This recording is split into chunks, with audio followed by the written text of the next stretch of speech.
This is a short class on equity theory. Now, by this we mean fairness at work, fairness in terms of the efforts that people put in and their associated rewards. Do some people get paid more and put in less than others? So it's based on the idea of fairness, equity theory. It was developed by Stacy Adams, and it gets quite a lot of running in some parts of the literature. It's often mentioned, but it underpins the idea of rewards, what is fair and what is not fair. So I think it's important to look at it and to understand the concept. The theory explains that employees analyze the importance of a reward and the amount of effort they must invest to receive that reward. So employees get salaries or wages, and they need to work out how much effort have they got to put in order to get that. And they may also look at their colleagues and see how much effort they're putting in to perhaps getting the same reward. Are they putting in less or more? And this will be the basis for the comparison that people draw, that people do. The theory also suggests, as I said, that employees monitor other employees' inputs and rewards. They don't just look at themselves, they think about where they stand in the scheme of things. Are they being exploited to some extent? Are they working harder than their colleagues and getting the same remuneration? If they're working harder and getting the same, it seems unfair. If there is inequality present, the employee may be motivated to work either harder or less hard, to maintain a balance between performance and associated reward. So for example, let's say there are two workers in a working situation, and one of them is putting a lot of effort in, producing the same amount as his or her colleague, but putting a lot of effort in. The other is putting in less effort. Now the one who's putting a lot of effort in may think that he or she is being not treated fairly. Of course, you could also stand back and think, well, perhaps the person who's putting a lot of effort in is not very productive. It's not very smart about how he or she is working. Perhaps the other one is being very clever and doing the work more efficiently. So it's not as straightforward as we're suggesting. So drawing comparisons between workers, their rewards, what they get, and the effort they put in is not as straightforward as we think. Employees who feel that they are being inequitably treated may consider doing the following. They may input minimal effort. If they feel like they're being exploited to some extent or not being rewarded for the effort they're putting in, they may reduce their effort. Why work so hard? Just cut it down. Cut it down to the same as the others.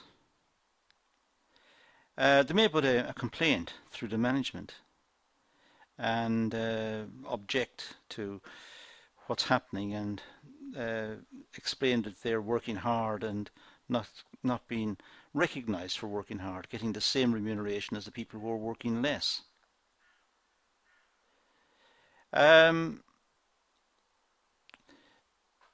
may feel that they have to compromise, and compromising may mean they have to go with what they're doing because they need a job, but they're still unhappy.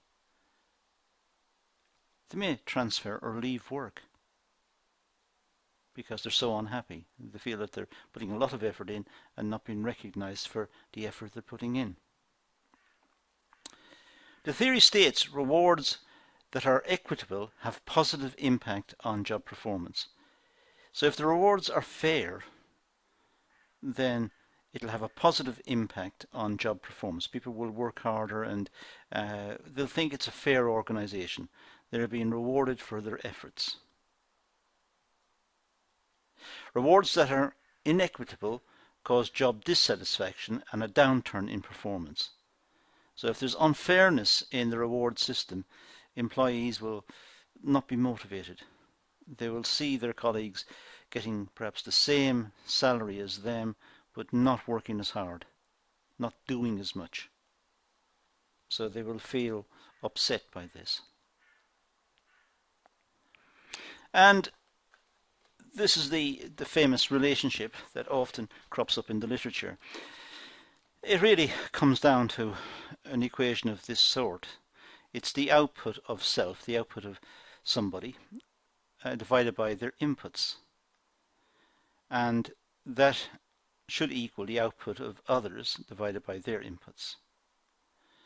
And if they are equal, if people are putting in the same effort, turning up for work on time, working diligently throughout the day, outputting work at the same rate, then they should be treated the same. They should have roughly the same salary. Ideally, they should have the same salary. This, of course, is based on the workers' perceptions. It doesn't have to be based on facts or on statistics from the company. This is what workers see with their eyes and experience and get to know from talking. It may be inaccurate, but it's their perceptions. So if they feel that they're putting a lot of effort in and not being recognized for the effort to put in, then they may feel upset. So the equity equation, or the equity theory, is a way of looking at remuneration and trying to get fairness into the system, and it's formalized in the expression we've got in front of us right now. It's the output of the self divided by the input of oneself. That should equal the output of somebody else, some others, and divided by their input. If that's an inequality, it'll cause for some adjustment. People will work less hard because they're not getting the same salary, so they put in less effort. So they will scale down their efforts, perhaps. So there will be adjustments if the equation becomes an inequality. And that's the basis for the equity theory. It's simply looking at the effort that people put in relationship to their output, and trying to do this for each person. And if they find that some people are getting higher salaries and perhaps working the same or even working less, it'll cause unfairness and unhappiness, and they may eventually leave the employment or complain or bring some sort of case to management. Or alternatively, they may adjust their own working lives and work less hard, perhaps, because they're getting less salary. So they feel that they're justified in not working as hard as perhaps they should. So that's the basis of equity theory, and that's all we're going to cover in this session. So let's leave it there and say thank you for watching.